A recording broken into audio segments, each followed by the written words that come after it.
The best way to keep a prisoner from escaping is to make sure he never knows he's in a prison. Truman is a kind of man who lives an idyllic life on a sea haven island. He is married to Merle, a beautiful woman, and has a stable, well-paying job as an insurance agent. Everything seems to indicate that he's a happy person. However, he's also somewhat innocent and does not know that his entire life, including his birth, was and has been broadcasted on television 24 hours a day for 30 years. His life is the most watched reality show in the world. His entire life is planned by a director named Christoph, who pulls the strings. Since he was born, his wife and his friends, his mother, they were all actors and actresses in this world. This guy decides where Truman goes, where he works, where he lives, and even who he falls in love with. Truman's entire life is a lie, and he doesn't have the slightest idea. One day, he gets ready for work, and as he leaves his house, he greets his neighbors with his usual phrase, "Good morning, and in case I didn't see ya, good afternoon, good evening, and good night." Just before getting into his car, a mysterious object falls from the sky and crashes nearby. Curious, Truman approaches to see what it is, but finds nothing clear. Later, while driving, he hears on the radio that a plane flying over the island lost some parts. Truman, somewhat confused, continues on his way, then buys a magazine for his wife, greets acquaintances along the way, and finally arrives at his destination, a seemingly perfect community, a meticulously designed and regularly controlled by a production team. In the privacy of his office, Truman secretly makes a phone call to Fiji, desperately searching for a woman named Sylvia. Her name evoked a vague but persistent connection with him, almost like an echo from the past. However, the call is unsuccessful. Shortly afterward, while flipping through a magazine, his eyes fall upon a woman's face. Intrigued by the resemblance to his memory of Sylvia, he discreetly tears out the page while pretending to be bored. At that precise moment, his boss, Lawrence, bursts into the office and orders him to go to the Whales Park on Harbor Island to finalize an important deal with a client. Truman tries to avoid the assignment by claiming to have a dentist appointment. Nevertheless, Lawrence persists, reminding him that staff cuts are coming. Faced with such pressure, Truman has no choice but to accept. When he arrives at the ferry terminal, he feels a lot of fear. The sight of a small, partially submerged boat near the shore triggers a visceral panic. Soon, we will see the disturbing reason behind this. Unable to move forward, Truman turns around and leaves, overcome by anxiety. Later, back home, he's tending to the garden when his wife, Merle, returns from her shift as a nurse with exaggerated enthusiasm, almost like an advertisement, telling him she stopped by the market and bought him an amazing potato peeler, as if trying to promote the product to an invisible audience. Today, it's impossible not to associate the film with our daily lives and everything mentioned in it. Nowadays, people impose their lives 24 hours a day, showing what they ate, who they sleep with, who they fall in love with. 10 years ago, this was just the sensationalism of reality shows, which MTV polished so much a few years back. But today it goes so much further. We all have at least one camera, probably two, around us. Those of us with access are interacting with social media or cameras at least once a day. Not to mention the influencers who turn their daily lives into a business. And when they show us what they eat or what they bought, it's nothing more than blatant advertising, as shameless as the scene with Truman's wife more than 27 years ago. That night, seeking companionship and respite from growing unease that consumed him, Truman meets up with Marlon for drinks and a game of mini golf. In a moment of genuine vulnerability, Truman confessed his firm decision to quit his job and leave the island. During the conversation, he shared with his supposed best friend a long-held dream to move to Fiji, a remote paradise in the South Pacific that is in his imagination, symbolized the promise of a free and unknown world. Marlon, ever faithful to his assigned role, reacted with mockery, calling the idea absurd and simply highlighting the advantages of the quiet and stable life he already leads. In the first place, we find coincidences with what happens in the novel 1984 by George Orwell. The main axis of this great work revolve around the manipulation of information, control and a mass surveillance, social repression, and the existence of a figure omnipresent and omnipotent called Big Brother. In the Truman Show, we see very clearly how the information that reaches Truman through the newspaper, radio, and television is completely manipulated. Every action is monitored from the central studio, the moon, and every time Truman comes close to doing something that could jeopardize the interest of the show, we see how these impulses are immediately suppressed. Marlon leaves, and Truman is left alone on the beach. There, he remembers the accident in which he lost his father. That day, years before, they were sailing when the weather began to worsen. His father wanted to turn back, but Truman asked a boy to let him stay a little longer, and his father fell overboard. The sea swept him away. Since then, Truman has been afraid of the ocean. Suddenly, the rain began to fall in a disconcerting way, a thin stream descending exclusively on him, as if following him. Upon noticing the phenomenon, other sprinklers were activated, unleashing a widespread rain. From the beginning, we see how everything around him is subconsciously orchestrated by the director to lull him to sleep and frighten his deepest desires, keeping him trapped in the world of cameras. We saw this when, after the set lights went out, in addition to manipulating him by suggesting it was an object from an airplane, the radio also discusses the risk of flying. In addition to this, Truman is also constantly bombarded with propaganda and subliminal messages designed to instill him in a fear of flying. If we add to this how his environment molds him to fear the outside world and the destroyed boat with no coincidence either, Truman relived a deeply traumatic memory, carefully fabricated by Christoph to dissuade him from discovering the truth about his monitored existence. The program director had faked his father's tragic death in a storm at sea, instilling him a visceral and lasting fear of the ocean. These scenes serve to show us that the Truman Show only works if Truman continues to believe his false reality. Therefore, the show must ensure that Truman cannot escape this fictional reality. Everything works because he doesn't know. Once home, he enthusiastically shared his new idea with Merle, to leave the routine behind and embark together on an adventure around the world, discovering new cultures and landscapes. However, Merle, playing the role of a sensible wife, immediately rejected the proposal, citing financial concerns. Instead, she suggested a different adventure, having a child. The next day, after buying his usual magazine, Truman encountered a homeless man who bore a striking resemblance to a late father. Before he could react, two individuals swiftly approached and took the mysterious man away. Truman tried to follow them, but he was covered by other citizens of Sea Haven, positioned themselves with pinpoint precision in his path, preventing any pursuit. Confused, later, Truman tells his mom what happened, but she tells him that it's probably imagined it because he misses him, and that it happens to her sometimes too. The same night, in the privacy of his basement, Truman opened an old box filled with old memories. Photographs with his father, childhood objects, and other items laden him with nostalgia. He was suddenly interrupted by Merle, so he pretended to be fixing the lawnmower. They began talking about the strange encounter with his father, and Merle claimed to know about it, as Angela had called her to tell her. When Mary left, Truman anxiously returned to the box and carefully removed the preserved red sweater from a plastic bag. It belonged to Lauren, a former schoolmate who profoundly impacted his adolescence. That object transported him back to a vivid memory of those years. Lauren, originally hired as a simple extra on the show, had managed to capture his attention immediately and genuinely awaken a true love within him. However, the producers had already designated Mary as his official love interest, imposing a predetermined narrative. During that time, he exchanged glances and smiles with a girl he really liked named Lauren. But just as he was about to approach her, Merle bumped into him, and Lauren disappeared. Over time, Mel and Truman grew closer, but he could never forget Lauren, until one day he ran into her again at the library. Truman asked if they could go out to dinner sometime. Laura said aloud no, but at the same time she wrote the word now in the notebook and whispered that if it wasn't then, it never would be. Then they slipped away from the library security cameras and went to the beach together, where they kissed. But suddenly, a car approached, and Lauren got scared. That's when she confessed to Truman that her real name was Sylvia, and that everything in the world was a lie, that everyone was just pretending. Truman was confused, but at that moment, an older man got out of the car saying he was the girl's father. He claimed that she had mental problems and that nothing she said was true. Truman, paralyzed by confusion and pain, he was left with his heart shattered. Before leaving with her, the man mentioned that they would move to Fiji. Since then, Truman has kept the young woman's sweater and dreams of going to Fiji to find her. Fear controls Truman.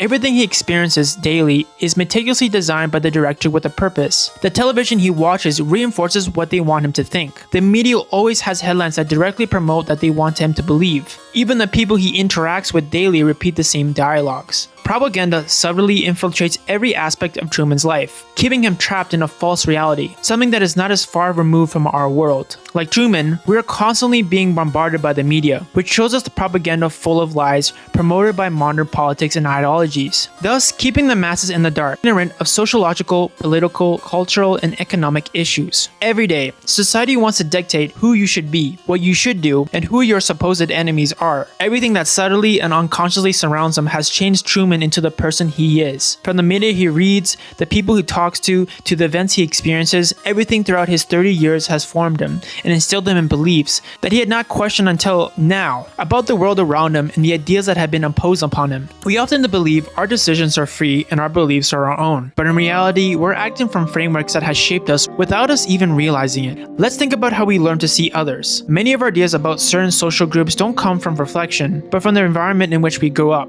If we're children and hear hear that poor people are lazy, rich people are selfish, immigrants take jobs, or that women are emotionally and men are irrational, we end up absorbing those messages. Over time, they become normalized, and we stop seeing them as prejudice and start seeing them as a common sense. We act from the place of distrust, avoidance, mockery, or judgment, often without even noticing. The Truman Show presents a symbolic image of how the control system that elites impose on society works in real life.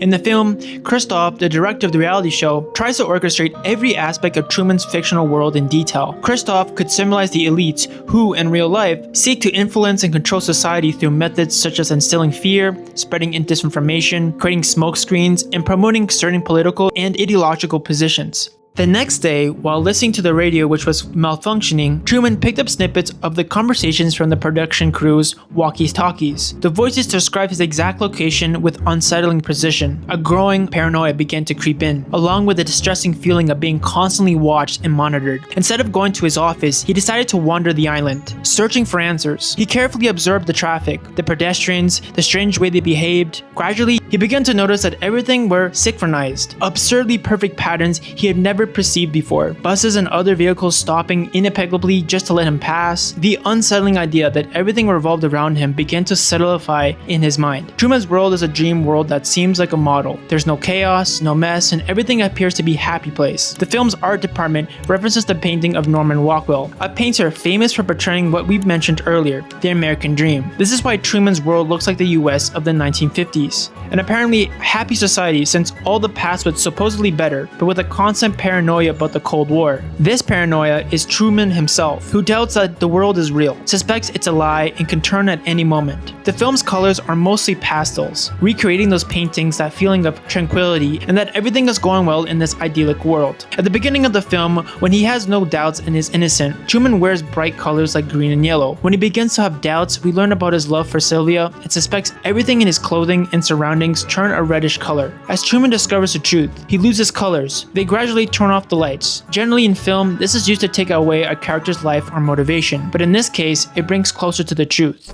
Driven by suspicion, he entered the building and urgently tried to get an elevator. However, when the doors opened, he found a hollow wall, and behind it, members of the production crew staring intently at him. He was quickly expelled from the place. Even more confused, Truman decided to visit Marlin, who worked at the convenience store, hoping to get some answers. However, upon hearing his friend's doubts and suspicions, with a forced smile, he tried to reassure him that everything was fine and that no one was following him. Even so, Truman insisted on coming with him. They left the store together and walked toward the beach. There, Truman began to question the authenticity of his life, but Merlin deflected the conversation, pretending it was just unimportant fantasies. Back home, Truman's with his mother and Merle, and together they look through his photo album. Meanwhile, a television program comes on saying that you don't need to leave the home to see the world, as if someone knew the truth about Truman and everyone was trying to convince him to stay. Shortly after, the woman leaves, and Truman stays behind looking at his wedding photos. He suddenly noticed something strange. In every picture, Merle is crossing her fingers, suggesting that she never actually married him.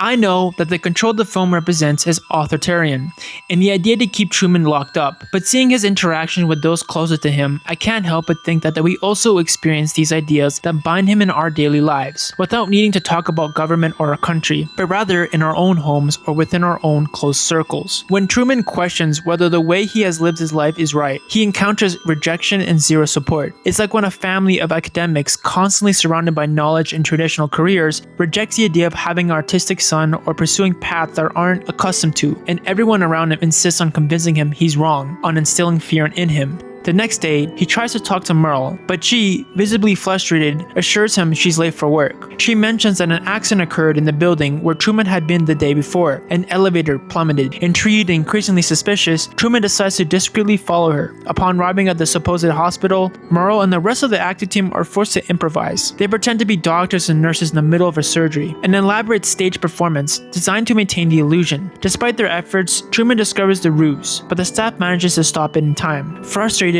but more determined than ever, he leaves a message for his wife announcing that he's leaving for Fiji. He goes to a travel agency only to discover that, unexpectedly, there are no flights available to any destination because it's peak season. Unwilling to give up, he attempts to leave the island by land. He boards a bus, but the vehicle breaks down just before the journey begins, increasing his ideation and his feeling of being trapped. Truman is now certain that something strange is going on, so he turns home frustrated and invites Merle into the car. Once inside, he asks her to pay attention to her surroundings and demonstrate how he can predict which people will appear. They're all repeating the same thing over and over. Mary becomes nervous and tries to change the subject, but Truman locks the car and takes her for a drive off the island. Truman heads for the outskirts of the city to leave the island, but he encounters a traffic jam that appeared out of nowhere. When he reaches the bridge outside the island, he fears the water begins to hinder his escape plan. The fear instilled by propaganda and the manipulation that had conditioned his life are the last barriers between him and the freedom he has so longed to experience. Truman summons his courage and overcomes his fears by losing his eyes and forcing Merle to take the wheel while he keeps the auxiliary pressed. They cross the bridge, but Christoph tries to stop him with various obstacles. For example, Truman is forced to drive through a forest fire that suddenly appeared, and later he faces a roadblock caused by a supposed chemical spill at a nuclear plant. At that moment, an officer calls him by name, but the fact that the officer whom he didn't know knew his name only added to his suspicion. Desperate because of all the improbable situations that are stopping him, and convinced that they are hiding the truth from him, Truman tries to escape by running, until he's knocked down by men in chemical protective suits who carry him back home. Truman is convinced that everything is wrong in this world and that there is a hidden truth, although he has no idea what it's all about. He knows it's completely impossible for so many catastrophic events to occur in a single day, and precisely on the day he decided to leave. Merle tries to convince Truman that everything is fine, but suddenly interrupts the conversation to bizarrely promote a brand of cocoa, mechanically reciting the product's virtues, something that Truman finds very strange. But Truman, on the verge of emotional collapse at that moment, the actress playing Truman's wife gets scared and breaks character, grabs a sharp kitchen utensil and tries to defend herself. But when Truman counters this, she shouts, "Do something!" Just then, Marlon appears at the door and takes Truman for a beer. While they talk, he says the most cruelly ironic phrase. Marlon assures him that no one is conspiring against him, because if it were true, he would also have to be involved and could never lie to his best friend. What Truman doesn't know is that Christoph is telling Merlin exactly what to say through an earpiece. Marlin tells Truman he has a surprise for him and takes him to the bridge. There, the man Truman believed to be his father appears, and turns out he was right, claiming he had lost his memory after his boating accident. Father and the son embrace as Christopher instructs his crew to move the cameras and capture the most emotional moment from the best angles. People all over the world watch the scene, deeply moved on their televisions. It is then revealed that Truman is the star of the most watched live television show in history. Truman was an unwanted baby legally adopted by a corporation. Since he was in his mother's womb, his life has been secretly filmed and broadcast live non-stop every day for 30 years. The show generates enormous amounts of money from the products used on set. But Truman knows it's all a sham. The island is actually a giant set covered by a dome that simulates the sky, weather, and temperature. Christoph is the show's creator and director. Everyone around Truman, including his parents, Sylvia was the only one who truly cared for him, and that's why she was fired after the incident at the beach. After reuniting with his father, Christoph appears on a talk show. There, he explains that the actor playing Truman's father snuck onto the set because he was upset at being fired. They took him out because as Truman grew older, they needed to find ways to ensure he didn't leave the island. From childhood, Truman dreamed of being an explorer, but his teachers tried to discourage him or instill fear in him until Christoph came up with the idea of having his father drown. And ever since, Truman has been afraid of water. When the host asks why he thinks it took Truman so long to suspect that it was a lie, Christopher replies, "We accepted the reality of the world with which we're presented. It is as simple as that."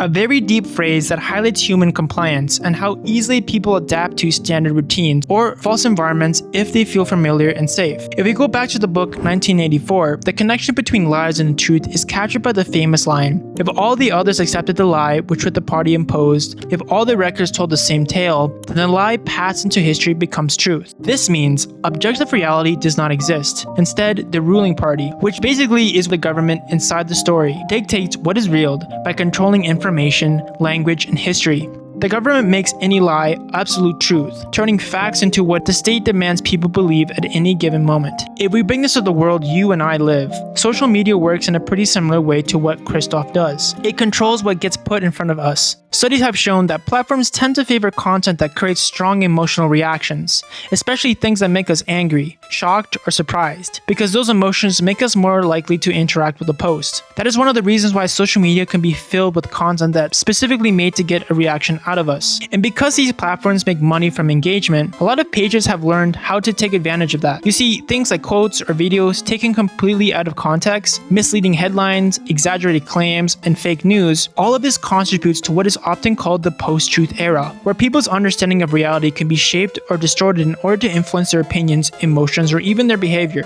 Fake news could be especially effective because it takes advantage of the way our minds already work. It can confirm something we already believe, repeat the same claim over and over until it starts to feel familiar, and most importantly, trigger a strong emotional response. When something makes us angry or scares us, we are much more likely to believe it and pass it along before stopping to question whether it actually is true. And this is where these things get even more concerning. Research has found that even when people are shown clear evidence that something they believe is false, they can still choose to hold on to what they believe if it fits with their existing views. Once we become emotional or ideological attached to an idea, admitting that we're wrong could be uncomfortable. Sometimes it's easier to ignore the evidence and keep believing what already feels right to us. So in the end, the system does not have to force us to believe a lie.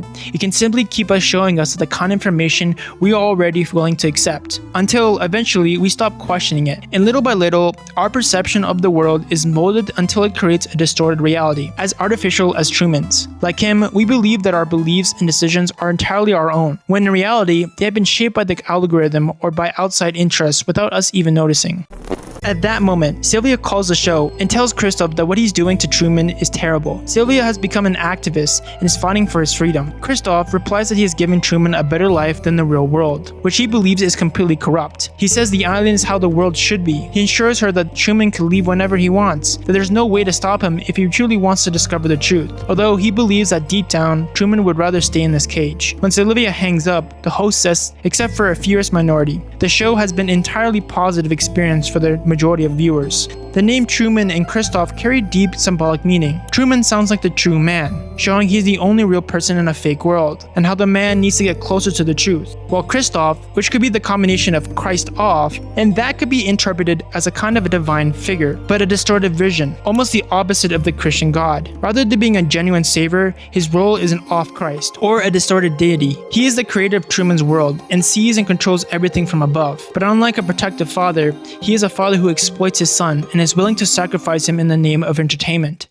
The next day, Truman returns to his routine as if nothing had happened. Everything indicates that reuniting with his father somewhat calmed his anxiety about discovering the truth. Merle decides to leave him because of his paranoid behavior, but he remains in his usual mood. Back in his office, Truman's on the phone with a client when Lauren's introducing him to his new co-worker, Vivian, the actress chosen to become his new love interest. However, one night, the camera operators discover something unusual. Truman began moving objects to the basement without anyone notifying Christoph. Reviewing the records revealed the shocking truth. Truman has escaped. He had secretly finished a makeshift tunnel from the basement, massively evading the constrained surveillance of the hidden cameras. Alarmed, Christoph orders Marlin to investigate immediately. He confirms what everyone suspected. Truman is gone. For the first time in 30 years, Christoph orders the broadcast suspended. The screen goes black. The global audience is left in shock. A single question dominates the air. Where is Truman? A massive island-wide search ensues, involving actors, the technical staff, and even the producers. In a desperate attempt to locate him, Christoph orders the artificial daylight turned on in the middle of the night, bathing the set in a premature dawn that only shows the surreal nature of the situation. Meanwhile, Truman, defying his deepest fear, finds himself alone in a small boat, sailing on an open sea. Truman's story can also be understood as a modern version of Plato's cave. In Plato's allegory, a group of men are trapped inside a cave, chained in and forced to stare at a wall. All they can see are shadows being projected onto it, so those shadows become their entire understanding of reality. They have no reason to believe there's anything beyond what they've been shown. Eventually, one of them manages to escape the cave and discovers the world outside, but the experience isn't easy. The sunlight is so overwhelming that it hurts. At first, he struggles to understand what he's seeing. As his eyes slowly adjust though, he begins to realize how limited his old view of the world really was. The things he had accepted as reality for his entire life were only shadows of something much bigger. Something similar happens with Truman. He sees things that are apparently real. He sees the sun, he sees the moon, he goes to work, he has friends, he has family. However, all of these are nothing more than shadows of reality. The broadcast resumes, and everyone watches intently as Truman wades through the water. Desperate, Christopher uses the set's weather control system to create a storm. Despite being tossed in the sea by the fury of the waves and lightning, Truman manages to cling to life. He swims with unwavering determination, grabs hold of his boat, and climbs back abroad, defying the forces that seek to break him. Soaked, wounded, and trembling, he lets out a heart-wrenching cry to the heavens that only death will stop him. In response, Kristoff unleashes one last onslaught, colossal waves that nearly obliterate the boat. But even he, the self-proclaimed creator, recognizes his limitations. At that moment, deeply moved, Kristoff stops the storm and clears the sky. Truman gets up, exhausted but determined, and continues sailing until his boat crashes into the edge of the set, the false sky. He cries with emotion. He finally made it. He reached the end of the dome. He gets off the sailboat, walks along the surface of the wall, and climbs the staircase that leads to the door. He's about to leave. Kristoff speaks to him for the first time. He introduces himself as the person who's been watching his every move since he was born. Kristoff tries to convince him to stay, telling him the real world isn't better, that there are lies there too, but here there's nothing to fear, which is somewhat ironic, since his whole life has conditioned him to be afraid. But Truman, for the first time completely in control of his own will, smiles ironically. He turns to the invisible audience that has accompanied him since birth, and even us, utters his final words, the same words he has repeated one of habit, but which now had hold of profound meaning. In case I didn't see ya, good afternoon, good evening, and good night. He bows, and without looking back, crosses the dark door into the unknown. In theory, you could always leave. He was not chained or threatened, but his real cage was not visible. He was made of beliefs. So Truman's departure should be inspiring. Perhaps the hardest thing isn't leaving the place we've been all of our lives, but daring to imagine there's something more than the simple shadows we've been shown since childhood, something beyond what we have told was out there in life, and beyond what others have wrote for us. Upon seeing it, Sylvia is overjoyed and runs out of the house. Everyone celebrates Truman's decision in the end of the show. Kristoff cuts the transmission. The film ends with the two viewers watching Truman finally escape, only to ask, what else is on TV? And that might be the most disturbing moment of the entire movie. They watched Truman's entire life knowing it was fake. They watched him fall in love, suffer, break down, and even nearly die. And they kept watching. Then, the moment it was over, they simply changed the channel looking for another story, another face, another Truman. Once someone is behind a screen, it's easy to forget that they're a real person. Their pains become something we consume, discuss, criticize, and eventually scroll past. We see it in reality shows, social media, viral videos, and even in the news. Someone else is living through something painful while we watch from a safe distance and then move on with our day. Maybe that's what makes the ending so uncomfortable. The Truman story ends, but the audience doesn't really change. They just find something else to watch.